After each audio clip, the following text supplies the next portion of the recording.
우리가 계속해서 팔복을 묵상하고 있습니다. 오늘은 이제 5번째 복을 우리가 함께 묵상하려고 합니다.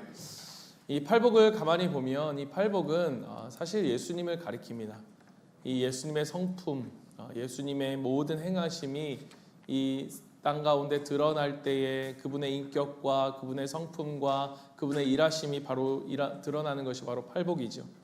그래서 우리가 예수님을 닮아가는 사람들은 이 팔복의 삶을 살아가게 되어 있고, 예수님을 그 마음속에 모시고 살아가는 사람들 가운데서는 반드시 그 복을 누리며 살아가는 축복이 있게 되어집니다. 오늘 이 팔복을 묵상하는 가운데 하나님께서 우리 가운데 임하셔서 이 팔복이 우리의 삶 가운데 이루어지고 그 복을 누리며 살아갈 수 있는 저와 여러분이 되기를 간절히 바랍니다.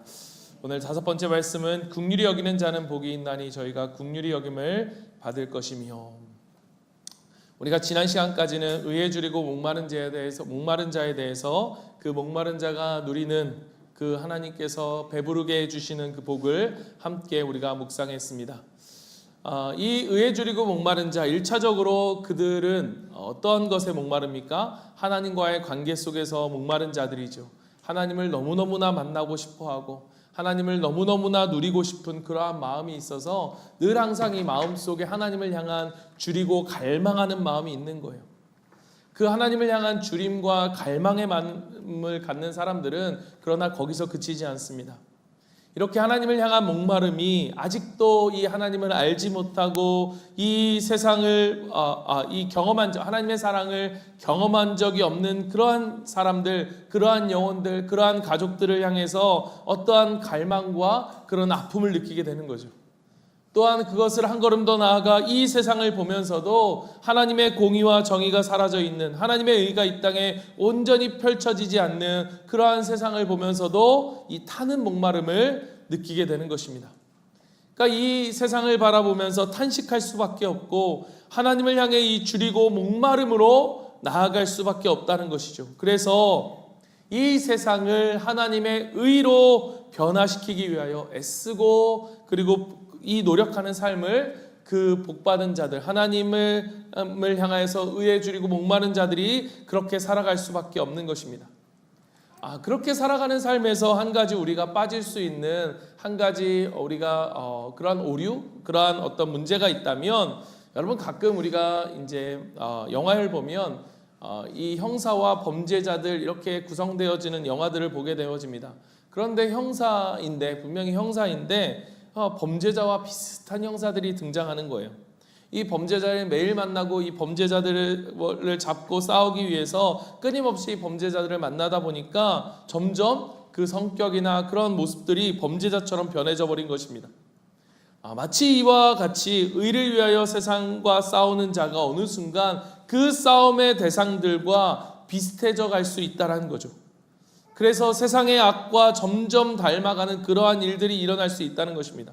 그래서 오늘 성경은 의에 줄이고 목마른 그 하나님의 의를 갈망하는 자리에서 우리를 어디로 인도하느냐? 바로 긍휼의 자리로 우리를 인도하는 것입니다.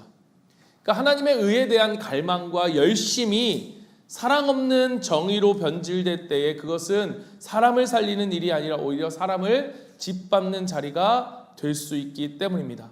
그래서 주님은 오늘 우리에게 말씀하시는 거예요. 긍휼히 여기는 자가 복이 있다. 우리가 하나님의 의를 줄이고 목마른 자, 그 정의를 붙들고 살아가되 무엇을 잃지 말라는 것입니까? 긍휼함을 잃지 말라는 것입니다.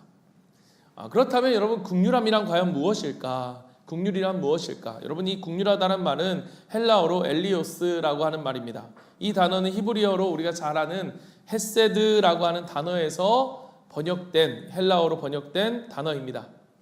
이 단어는 단순히 우리가 불쌍히 여긴다라고 하는 감정적 동정심을 넘어서 고통당하는 사람의 처지를 마음 깊이 공감하고 실제로 그로 인하여서 행동까지 나아가는 그러한 행위를 포함하는 단어입니다. 그러니까 예수님께서 우리가 잘 아는, 우리가 오병이어 본문을 묵상하면서 우리가 함께 묵상했었죠. 예수님이 그 무리를 보시면서 목자 없는 양같이 고생하여 기진한 그들을 바라보며 어떻게 하십니까? 불쌍히 여기시죠.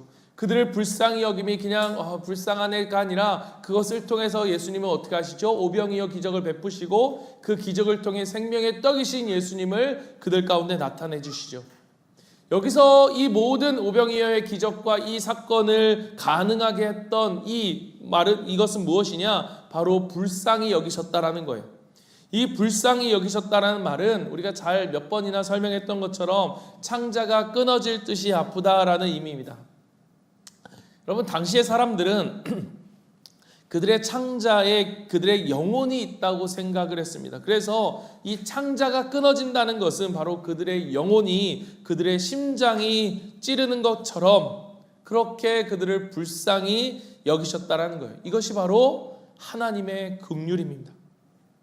그러니까 우리로 말한다면 이 긍휼함을 어떻게 표현할 수 있을까? 우리가 정말로 가슴이 미어진다, 가슴이 터질 것처럼 우리의 가슴이 메어진다라고 하는 이러한 말과 같은 것입니다.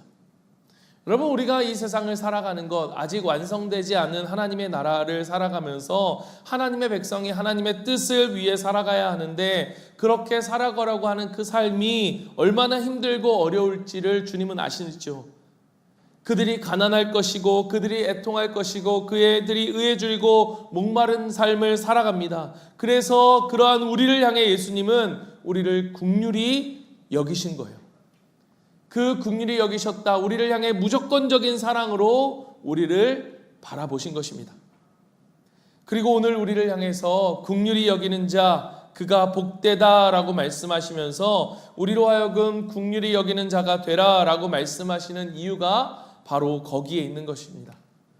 우리를 향해 조건 없이 우리를 사랑하신 것, 우리가 어떠한 조건이 되어서가 아니라 어떠한 조건도 없는데 우리를 사랑하신 것처럼 우리 또한 죄는 미워하지만 그 죄인은 미워하지 말라는 그 말처럼 그들을 사랑하기를 조건 없이 사랑하기로 선택하고, 미워도 우리가 다시 한번 그들 가운데 기회를 줘야 한다는 것입니다.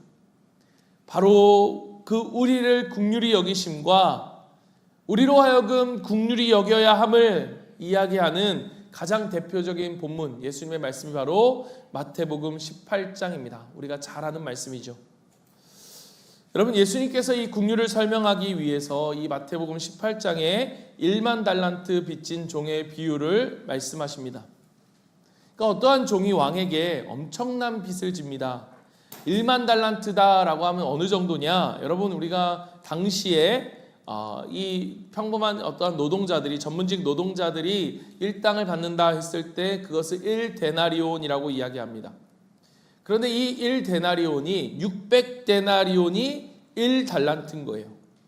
그렇다면 이 1달란트는 어느 정도의 우리가 액수로 환산할 수 있느냐? 오늘날로 하면 한 9억 정도. 그러니까 이 사람이 매일매일 일을 하는데 하루도 쉬지 않고 어떤 돈도 쓰지 않고 그렇게 모았을 때 9억씩, 그러니까 한 16년 정도에서 20년 정도를 모아야 가능한 돈이 바로 1달란트라는 돈이었어요. 우리 지금으로 환산하면 학자들이 한 9억 정도 되는 돈이었을 것이다 라고 이야기합니다. 그러한 노동자가 20만 년 정도를 일하면 1만 달란트가 되는 거예요.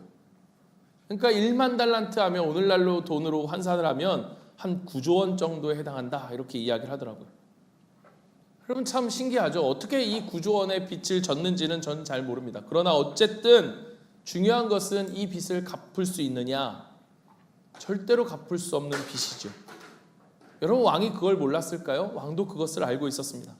그러나 왕이 이야기합니다. 그 빚을 갚으라. 왕으로서 공의로운 것, 당연히 마땅히 해야 할 일이었을 것입니다. 그랬더니 그 종이 뭐라고 이야기합니까? 마태복음 18장 26절, 그 종이 엎드려 절하며 이르되 내게 참으소서 다 갚으리이다 하거늘. 무슨 말입니까? 지금은 내가 갚을 수 없으니 조금만 시간을 주십시오. 조금만 참아 주십시오. 내가 곧 이 돈을 벌어서 갚겠습니다. 여러분, 갚을 수 있겠습니까? 여러분, 이 돈을 갚을 수 있겠어요? 그런데 지금 그 종은 자신이 갚을 수 없다는 것을 인정하지 않는 거예요. 내게는 이 돈을 갚을 수 있는 능력이 없습니다가 아니라 그가 뭐라고 이야기해요? 조금만 시간을 주시면 내가 갚겠습니다. 여러분, 예수님께서 지금 이야기하시는 것은 무엇인가 하면, 여러분, 인간이 가지고 있는 죄가 얼마나 심각한가, 강력한가, 그 심각한 죄에 대해서 그것을 해결할 방법이 없는 인간의 상태를 이야기하면서 그러한 죄를 용서하시는 하나님, 그 죄인의 죄를 탕감해 주시는 하나님에 대한 이야기를 하고 싶으신 거예요. 네가 조금 열심히 해서 하고 노력해서 애를 써서 해결할 수 없는 것이 바로 이 죄의 문제다. 그래서 이 죄의 문제를 해결할 수 있는 유일한 방법은 무엇입니까? 용서해 주는 것밖에 없는 거예요. 그 죄를, 내가 너의 빚을 탕감해 주는 것밖에 없다라고 하는 것을 보여주는 것이 바로 이 1만 달란트 빚을 탕감받은 이야기, 이 종의 이야기입니다. 그런데 여러분, 인간이 뭐라고 해요? 여러분, 그 종이 뭐라고 해요? 조금만 시간을 주면 내가 어떻게든 이 죄의 문제를 해결할 수 있습니다 라고 말하더라는 거예요. 여러분, 그렇다면 생각해 보십시오. 그럼 왕의 선택은 무엇인가? 갚을 수 없는 죄를, 그래, 시간을 줄게, 한번 갚아봐. 그래서 결국 갚지 못했을 때 왕이 할 수 있는 선택은 공의를 행하는 거죠. 그거에 합당한 대가를 치르게 하는 거죠. 그 사람이 가지고 있는 모든 것을 빼앗고 그는 감옥으로 가게 될 것입니다. 그게 마땅한 일일 거예요. 그런데 왕의 마음에 그렇게 할 수 없는 한 가지 이유가 있어요. 그리고 왕은 그 공의를 행하지 않습니다. 그 이유를 마태복음 18장 27절은 이렇게 한 문장으로 이야기하죠. 그 종의 주인이 불쌍히 여겨 놓아 보내며 그 빚을 탕감하여 주었더니. 여러분, 이 주인이요, 어떻게 합니까? 종을 용서해 줍니다. 그러니까 빚을 다 갚아준 거예요. 아니, 다 없애준 거예요. 그 빚을 없애준 이유가 과연 무엇인가? 불쌍히 여겼다라고 하는 이 한 문장밖에 우리는 그 이유를 찾을 수가 없는 거예요. 그냥 종이 너무 불쌍한 거예요. 지금 이 인간이 너무너무 불쌍한 거예요. 도무지 자기가 그것을 소생할 수 없는, 그것을 갚을 존재가 되어지지 않는다라고 하는, 갚을 수 없다라고 하는 상태인 줄도 모른 채 또다시 내가 해결할 수 있습니다, 내가 해볼 수 있습니다라고 하는 이 종이 자기에 대한 이 잘못된 인식을 바라보면서 이 주인이신 예수님은 전혀 논리적이지도 않고 우리가 그토록 좋아하는 합리적이거나 논리적이지 않은, 또 어떻게 보면 공의롭지도 않은 일을 이 주인이 하고 있는 거예요. 그냥 단지 마음속에 불이 일어난 거죠. 사실 진노와 심판의 불이 일어나야 하는 것이 마땅한데 그 마음속에 어떠한 불이 일어납니까? 긍휼의 불이 일어난 거예요. 사랑의 불이 일어난 것입니다. 여러분, 우리의 구원이 무엇 때문입니까? 바로 이 주인, 우리의 아버지 마음 가운데 일어난 이 마음, 우리를 불쌍히 여기는 이 긍휼 때문에 일어난 사건이 바로 우리의 구원이죠. 여러분, 인간 편에서는, 우리 편에서는 아무것도 할 수가 없었습니다. 심지어 인간은 어떤 상태예요? 자기가 얼마나 심각한 빚을, 얼마나 큰 빚을, 아니 도저히 갚을 수 없는 그 빚을 졌는지조차도 모르는 사람들이었습니다. 영적인 소경이었고 전혀 앞을 분간할 수 없는 사람들이었습니다.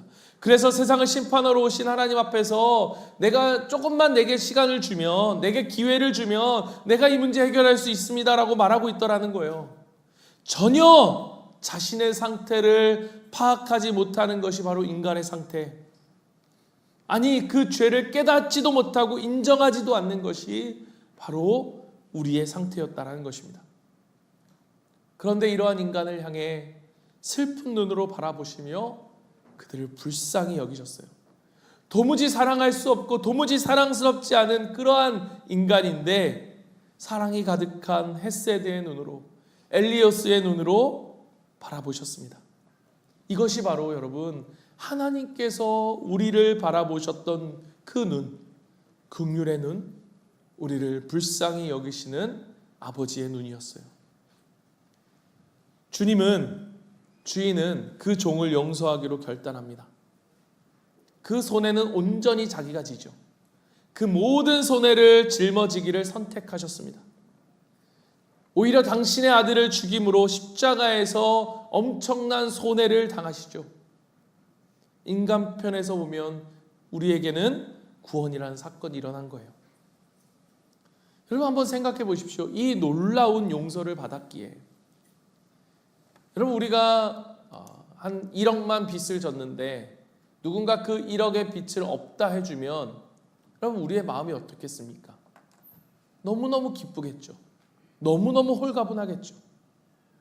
그런데 하물며 도저히 갚을 수 없는 빚을 그러한 죄를 용서받았기 때문에 이제는 그 말할 수 없는 용서를 받은 자가 얼마나 가치 있고 아름다운 삶을 살 것인가에 대한 기대감으로 우리는 이 사람을 볼 수밖에 없어요.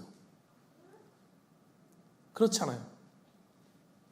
그렇다면 이 탕감받은 자, 이 빚을 탕감받은 자, 이 갚을 수 없는 죄를 용서받은 자는 과연 어떠했을까? 그럼 우리가 아는 것처럼 이 종이 돌아가는 길에 자기에게 100데나리온 빚진 동료를 만납니다. 100데나리온은 오늘날로 환산한다면 한 1,500만 원 정도의 가치의 돈이었다라고 보시면 됩니다. 물론 작은 돈 아닙니다. 그러나 사실 얼마든지 노력하면 갚을 수 있는 액수였어요.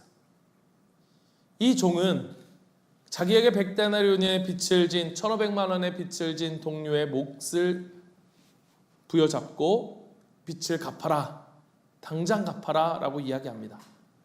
그러자 이 사람이 18장 29절에 보면 그 동료가 엎드려 간구하여 이르되 나에게 참아 주소서 갚으리이다 하되, 그런데 이 사람이 어떻게 합니까?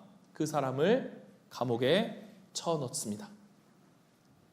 자기는 9조 원의 빚을 탕감받았는데 1,500만 원의 빚을 진 그 사람을 옥에 가두고 하는 일을 하고 있더라는 거예요. 여러분 이 장면을 여러분이 보았다고 생각해 보십시오. 이 이야기를, 이 장면을 본 사람들이 그 주인에게 와서 이 이야기를 하는 거예요. 주인이 어땠을까요? 분노했습니다. 왜 분노했습니까? 이 사람이 구조를 탕감받는 자에게 분노한 이유는 뭐냐? 33절 말씀. 내가 너를 불쌍히 여김과 같이 너도 내 동료를 불쌍히 여김이 마땅하지 아니하냐 하고, 내가 너를 불쌍히 여겼는데 너는 어떻게 너의 동료를 불쌍히 여기지 않을 수 있느냐라는 거예요. 너는 지금 너무 파렴치하다라고 말하고 있는 거예요. 네가 어떠한 은혜를 지금 받고 어떠한 용서함을 받았는데 어떠한 빚을 탕감받은지를 네가 알고 있었다면 네가 그렇게 행동하지 않았을 텐데, 네가 얼마나 큰 것을 용서받은 줄 알았더라면 너는 그런 방식으로 1,500만 원의 빚을 진 너의 동료에게 그렇게 대하지 않았을 텐데, 내가 1,500만 원의 빚진 자에게 이렇게 하는 것을 보니 내가 너에게 베푼 그 용서가 무엇인지를 전혀 모르는 그러한 인간이구나 라고 하면서 이 주인이 분노하고 계시더라는 거예요. 사랑하는 우리 성도 여러분, 저와 여러분, 우리는 어떻습니까? 여러분, 우리에게는 긍휼히 여기는 마음이 있습니까?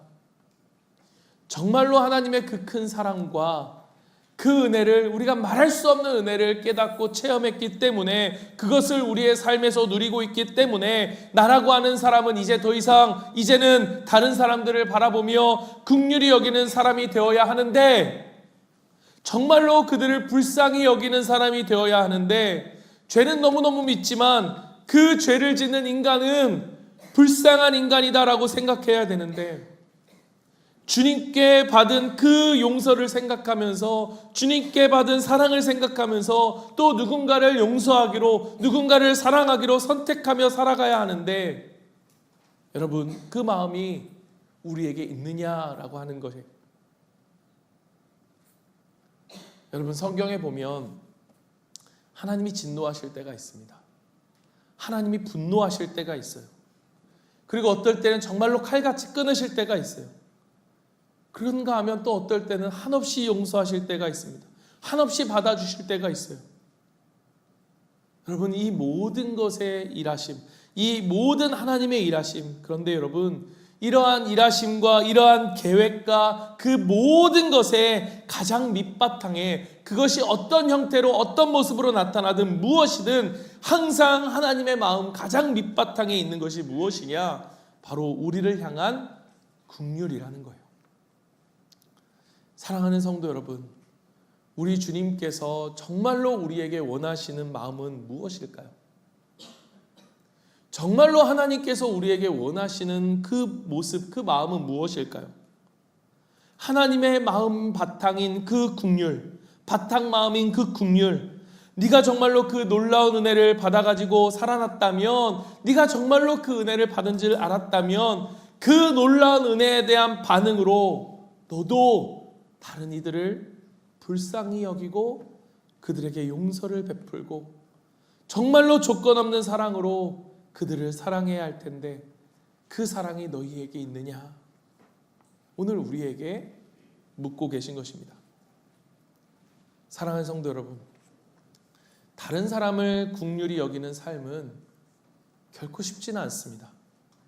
차라리 우리에게 옳고 그름을 나누는 것이라고 한다면 그건 오히려 좀 더 쉬운 것 같아요. 나를 힘들게 하는 사람들, 나쁜 사람들, 나에게 해를 끼치는 사람들, 이런 사람들을 내 삶에 끊어내는 것이 사실 내가 더 편한 길이죠. 나를 편안하게 만드는 것 같습니다. 나랑 비슷한 사람들, 나랑 잘 맞는 사람들, 나랑 결이 같은 사람들, 나랑 수준이 비슷한 사람들과 함께 지내는 것이 훨씬 더 좋은 것 같아요. 나에게 상처를 주거나 또 나한테 너무나 상처를 잘 받는 사람들과 함께 하는 건 사실 힘들고 어려운 일인 것 같아요. 그냥 편하려면, 좀 편하게 살려면 나랑 비슷하고 생각이 비슷하고 기질이 비슷하고 삶의 여건과 상황이 괜찮은 사람들과 함께 살 때 우리는 편하고 행복하죠. 별로 그렇게 어려운 일이 없고 관계가 깨어지는 일이 없구나라고 생각하면 우리가 살 수 있겠죠. 그런데 하나님이 우리에게 정말로 원하시는, 과연 원하시는 삶이 이러한 삶일까? 아니라는 거예요. 하나님이 정말로 우리에게 원하시는 삶이 무엇입니까? 하나님이 그토록 갚을 수 없는 죄의 문제를 당신의 아들을 십자가에 못 박게 하시면서 그로 하여금 우리의 모든 죄를, 모든 빛을 탕감해 주시고 우리로 하여금 살아가길 원하는 하나님이 기뻐하시는 삶은 무엇이냐? 바로 긍휼히 여기는 삶이라는 것입니다. 누군가를 불쌍하게 생각하고 누군가를 용서하고 누군가를 조건 없이 사랑하는 삶을 우리에게 요구하셨다는 거죠. 그 하나님의 마음, 그 하나님의 바탕 마음인 긍휼이 그 우리의 마음의 바탕이 되어서 누군가를 섬기고 누군가를 사랑하는 그러한 하나님의 백성이 되길 원하고 그러한 백성을 우리 주님이 찾고 계시다는 것입니다. 말씀을 마무리합니다. 사랑하는 성도 여러분, 오늘 말씀을 정리하면서 이 말씀을 우리의 마음 가운데 새기길 원해요. 4가지로 정리합니다. 첫째는 긍휼은 하나님의 본심이라는 거예요. 그 긍휼은 하나님의 바탕 마음입니다. 여러분, 오늘 우리가 여기에 있는 이유, 제가 이 자리에 설 수 있고 우리 모두가 하나님을 예배할 수 있고 내가 목자, 목녀로서 그럴듯이 하나님을 섬길 수 있고 내가 하나님 앞에 기도할 수 있는 이 이유는 여러분, 우리가 잘나서가 아니에요. 우리가 무언가를 노력했기 때문도 아닙니다. 단 하나의 이유가 있다면 그것은 바로 하나님께서 우리를 불쌍히 여기셨기 때문이에요. 그래서 성경은 하나님을 끊임없이 긍휼에 풍성하신 하나님이시다라고 말하는 거예요. 이것은 하나님께서 단순히 한 번 느낀 감정을 이야기하는 것이 아니라 언제나 항상 우리를 대하실 때 언제나 항상 이 마음, 긍휼의 마음을 밑바탕에 두고 계시다는 거예요. 비록 때로는 우리를 향해서 화를 내실 때에도 하나님은 절대로 이 긍휼을 잊지 않으신다는 거예요. 여러분, 우리는요 정말로 자격 없는 존재입니다. 1만 달란트 빚진 종처럼 도무지 갚을 수 없는 죄를 진 우리예요. 그런데도 하나님은 우리를 버리지 않으셨습니다. 아니, 오히려 우리를 불쌍히 여기셨어요. 진노와 심판이 마땅했지만 하나님의 마음에는 그 진노와 심판보다 더 큰 긍휼의 불이 일어난 거예요. 그래서 당신의 아들을 십자가에 내어주신 것입니다. 이게 복음이잖아요. 이게 복음이잖아요. 우리가 구원받은 이유, 오늘도 우리가 하나님의 백성으로 살아가는 이유, 지금도 우리를 하나님이 붙들고 계신 이유는 하나님의 본심이 긍휼이기 때문입니다. 여러분, 이 사실을 절대 잊지 마십시오. 내가 살아 숨쉬는 것, 내가 주를 예배하는 것, 내가 이렇게 섬길 수 있는 것, 하나님의 긍휼 때문이다. 여러분, 이것을 우리가 잊지 않을 때, 이것을 붙들 때 여러분, 우리의 삶은 달라지게 됩니다. 두 번째는 긍휼은 은혜 받은 자의 당연한 반응이라는 거예요. 여러분, 우리는 상상할 수 없는 용서를 받았습니다. 우리는 정말로 도저히 상상할 수 없는 그러한 은혜를 받은 자예요. 그렇다면 이제는 우리의 삶 속에서도 이 긍휼이 흘러가야 합니다. 누군가를 불쌍히 여기고 정말로 나를 힘들게 하는 누군가를 품을 수 있는 삶이 바로 은혜 받은 자의 삶이라는 거예요. 때로는 우리에게 가까울수록, 가까운 사람일수록 우리를 더 아프게 하죠. 여러분, 멀리 있는 사람이 여러분 우리를 아프게 하지 않아요. 여러분 한번 생각해 보세요. 여러분의 마음을 아프게 하는 사람이 저기 멀리 떨어져 있는 이름 모르는 누군가입니까? 아니요. 때로는 내 아들, 때로는 내 딸, 때로는 나의 부모, 때로는 나의 형제, 때로는 나의 목원. 그게 우리를 아프게 하죠. 그들이 우리를 아프게 하죠. 그러나 여러분 기억하십시오. 그들을 긍휼히 여기는 것이 오늘 우리가 은혜 받은 자의 삶이라는 거예요. 여러분, 이것이 없다면 우리는 그 은혜를 사실 모르고 있는 거예요. 오늘 그 은혜를, 그 긍휼함을 베풀지 않는 종처럼 우리가 받은 은혜가 얼마나 큰지를 우리는 사실 모르고 있는 것입니다. 세 번째, 여러분, 긍휼은 우리를 십자가의 길로 이끕니다. 여러분, 긍휼히 여기는 삶은요 편하지 않습니다. 편한 삶이 아니에요. 아까 말씀드렸잖아요. 차라리 옳고 그름을 나누고 나와 비슷한 사람들만 어울리면서 딱 울타리를 치고 그렇게 살아간다면 그렇게 사는 것이 훨씬 편할 거예요. 그러나 하나님은 우리를 그 길로 부르지 않으셨어요. 십자가로 우리에게 오신 예수 그리스도는 우리를 십자가로 그 길로 걸어가자 말씀하십니다. 주님이 우리를 긍휼히 여기셨듯 우리도 주님께 나아가는 그 길은 십자가의 길입니다. 그렇기에 그 길은 누군가를 긍휼히 여기고 사랑하고 용서하는 자리로 우리를 부르신 거예요. 그게 바로 우리가 걸어가야 할 십자가의 길인 것입니다. 우리가 십자가의 길을 걸어갑니다 라고 말할 때 그 십자가의 길은 다른 게 아니에요. 용서의 길입니다. 긍휼히 여김의 길입니다. 마지막, 여러분, 그 긍휼을 실천하는 자리가 어디냐? 바로 목장입니다. 하나님께서 우리에게 목장을 주신 이유가 무엇일까? 여러분, 목장은 단순한 모임이 아닙니다.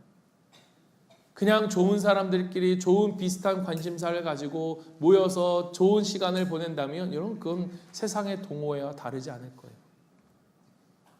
목장은 그게 아닙니다. 목장은 뭐예요? 교회입니다. 목장은 가족입니다.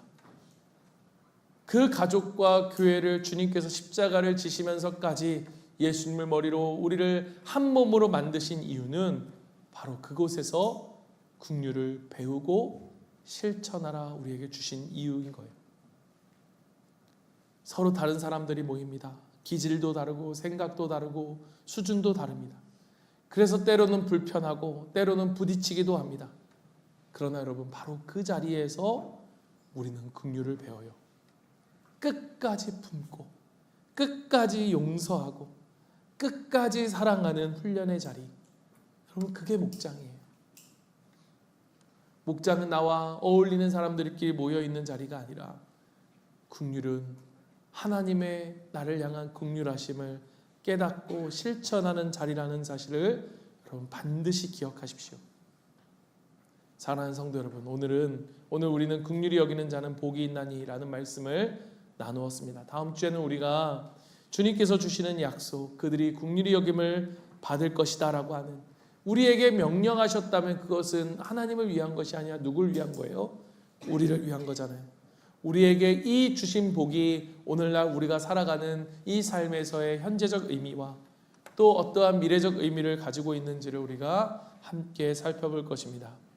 오늘 말씀을 기억하면서 또 한 주간 우리가 살아갈 때에 우리의 삶의 자리에서, 목장에서, 가정 가운데 하나님의 긍휼을 받은 자답게 그 긍휼을 흘려보내며 살아가는 그러한 삶을 살아가는 저와 여러분이 되기를 간절히 축원합니다.